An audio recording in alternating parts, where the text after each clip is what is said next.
at your local Ford store. There are new concerns tonight about the amount of sports betting taking place in Ontario and fears that kids may be sucked into an addictive cycle. CTV's Adrian Gabriel reports. The euphoric rush of placing a bet.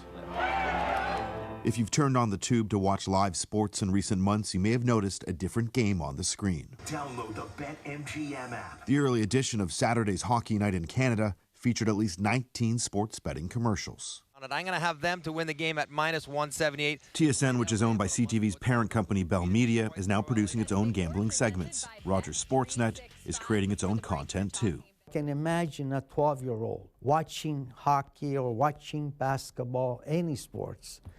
You know, how tempting that could be.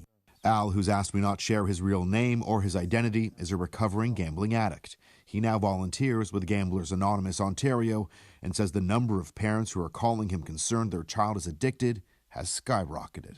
A lot of parents, a lot of moms, you know, think that their kids are doing their homework and they're racking up 30, 40 grand on a credit card. In April, Ontario went all in, regulating the first online gaming market in the country. Anyone of age can now place a bet on any aspect of a game or spin an online slot machine with the flick of a finger on their phone. A lobby group is arguing that regulated online betting is safer than the alternative. Canadians were accessing gaming with no controls, no oversight, no player protection. And that's what this has done. That's been the biggest change in the last 12 months. Anti-gambling advocates in the UK, where legislation was expanded in 2005, are speaking out to warn Canadians of what they believe could be coming. It's a public health disaster waiting to happen. You need to be worried for your children. Public Health England found that there are more than 400 suicides associated with gambling each year in that country. From her home in the UK, Liz Ritchie says her 24-year-old son Jack, a university graduate, lost his sense of purpose in life as a result of gambling. He just suddenly out of the blue sent us an email saying, "I've gambled again and I'm not coming back from this."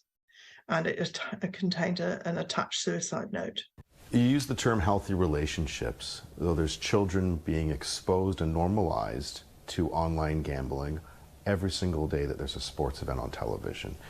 Do you believe that's right? Advertising is a part of what comes with having a regulated gaming market. And over time, people will understand what the ads are.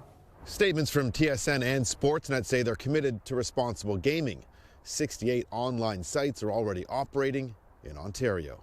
Adrian Gabriel, CTV News, Toronto.